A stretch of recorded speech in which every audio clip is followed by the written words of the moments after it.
Welcome to day 6, the end of week 2 of your Dementia Awareness course. We're still looking at Unit 1. This is the last day that we're looking at Unit 1.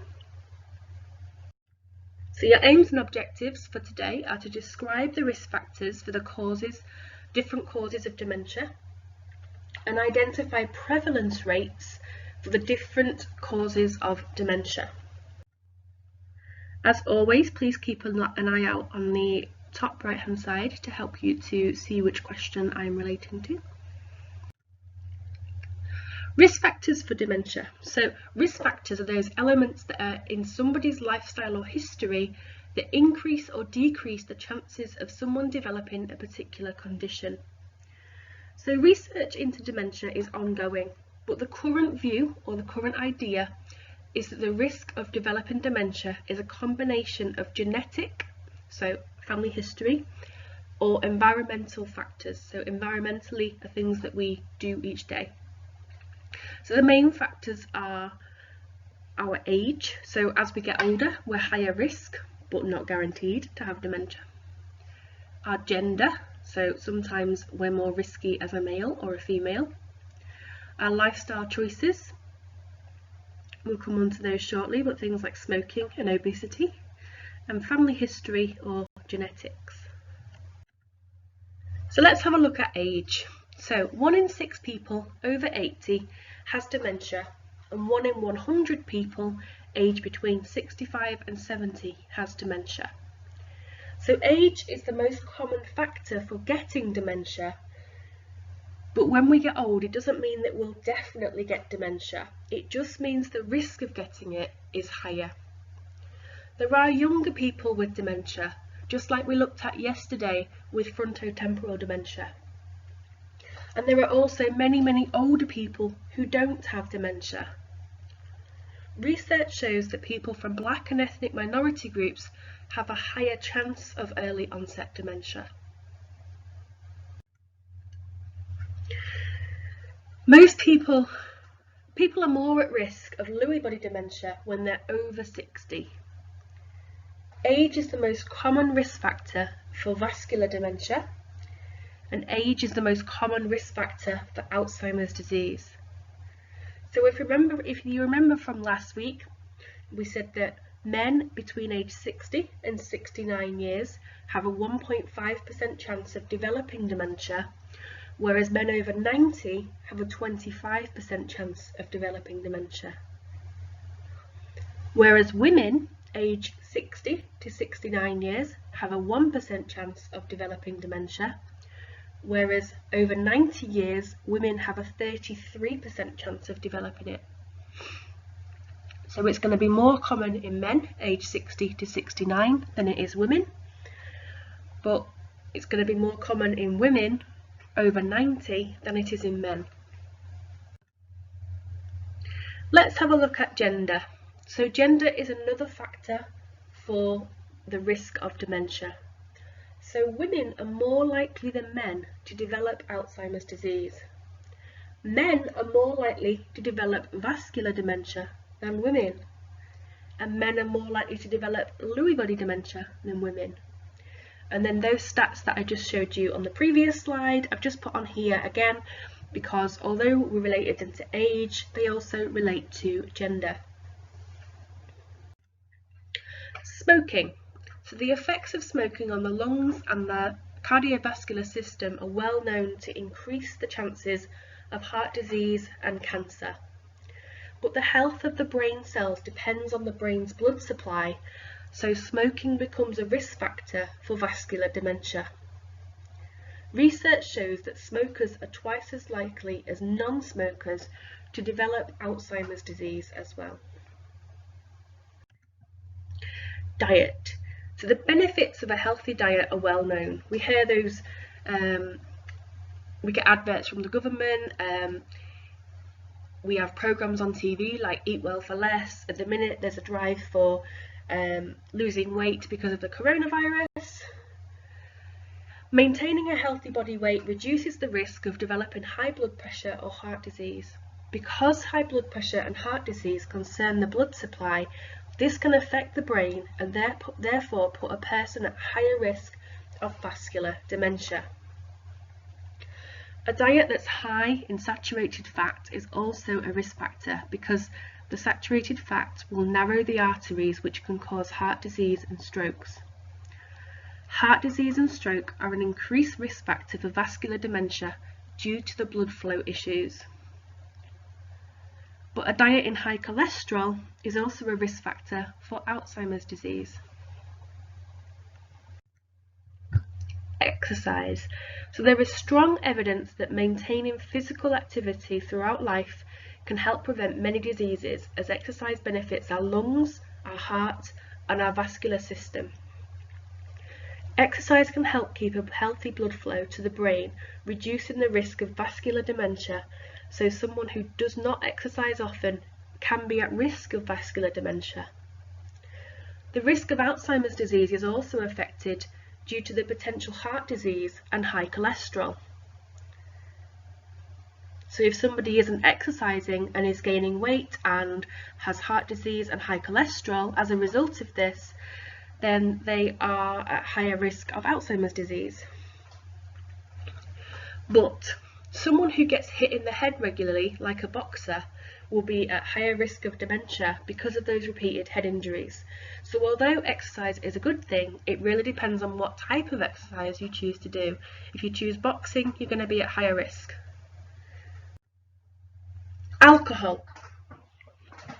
So large amount of alcohol over time risks a person developing Korsakoff syndrome, which is a type of dementia specifically related to alcohol abuse. So that's one that we haven't looked at already, but that's a syndrome that is another cause of dementia. Drinking excessive amounts of alcohol increases your risk of stroke, heart disease, and some cancer, as well as damaging the nervous system, including the brain. So because alcohol affects the risk of stroke and heart disease, it's a risk factor for vascular dementia and Alzheimer's disease. Again, we have a but.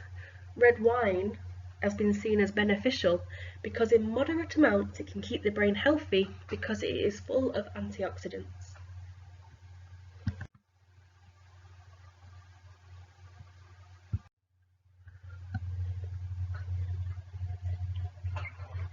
Another risk factor is family history or genetics. So there is a lot of research going on, but scientists have found some genes that relate to Alzheimer's disease. There are other genetic conditions like Huntingdon's disease and Down syndrome that might make it more likely for a person to develop Alzheimer's disease. If somebody has a family member with frontotemporal dementia, it puts the person at risk of this type. There are no other known risk factors for frontotemporal dementia, so you're only at risk of frontotemporal dementia if it's in your family history. Research shows that people from Black and ethnic minority groups have a higher chance of early onset dementia. So this is again to do with genetics and family history. If somebody has Parkinson's disease, this will put somebody at higher risk of developing Lewy body dementia. A bit of information about Huntingdon's disease, because I've just mentioned it there. So this is a progressive brain disorder. It's a motor disorder that progresses to dementia. It's caused by a gene defect which causes abnormalities in the brain protein. The disease progresses over time and people have problems with involuntary movement, so moving without meaning to, difficulty in thinking, they could be particularly irritable, and have depression symptoms. Huntington's disease is inherited, so if a parent has the disease, there's a 50% chance the child will have it as well. So if you had 2 children, it's like 1 in 2. I have got a video here on Huntington's disease that I would like you to watch. Down syndrome is another thing that I just mentioned. So many people with Down syndrome will develop early onset Alzheimer's disease with signs of dementia by the time they reach middle age. I would now like you to outline the risk factors for the most common causes of dementia. To outline at level 2, you need to ensure that you're writing in full sentences and developing a paragraph. And to answer this question, you need to ensure that you match the risk factors to the different types of dementia. So the information that you need for this question is available for you across the last slides with all the risk factors on. You'll need to find the information by reading each slide and note-taking which risk factors for which cause of dementia they are. So they are a little bit more tricky to find, but that's your task for now. Pause this video while you complete this question. Prevalence rates. So first of all, what does prevalence mean? So this means how often something occurs. The word incident we also see. So incidence is how many times something happens, and it's always defined within a time frame, such as a year. So prevalence is the figure that shows how often something occurs, whereas incidence is always accompanied by the time frame, like how many times something happened. So let's have a look at some prevalence rates. So 750,000 people in the UK have some form of dementia. 16,000 of them are under 65 years of age. 62% have Alzheimer's disease, 17% have vascular dementia, 10% have mixed dementia, which is a combination of Alzheimer's and vascular dementia, 4% have Lewy bodies, 2% have frontotemporal, 2% have Parkinson's dementia, and 3% have rarer forms of dementia. And I've taken this from the Alzheimer's Society website. Prevalence rates for dementia across the UK.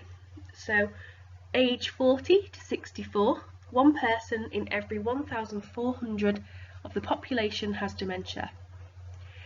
Between 65 and 69, this number drops to 1 in every 100. Age 70 to 79, this drops to 1 person in every 25, and over the age of 80, this drops all the way down to 1 person in every 6 having dementia. And again, this is taken from the Alzheimer's Society and the Dementia UK websites. What I would like you to do is to find some more statistics. So when you search, please make sure that you write UK, as otherwise you might find prevalence rates from around the world which are not related to the picture in the UK. I would also like you to write down where you found this information, so such as the Alzheimer's Society website, Dementia UK website, and I would like you to try and look for what year that was written, if you can find that. So, after you've done your research, I would like you to identify prevalence rates for different types of dementia. So to identify, you need to show the statistics for each type of dementia. Okay, so we're not just looking at one type of dementia, we're looking at all those different types that we've looked at throughout this course so far. So frontotemporal dementia, Alzheimer's disease, vascular dementia, and dementia with Lewy bodies. And I've set you up a table to write these into. So remember, you need to do your own research here. You should now have achieved your aims and objectives of describing the risk factors for different causes or types of dementia, and you should have identified prevalence rates of different causes of dementia using your own research.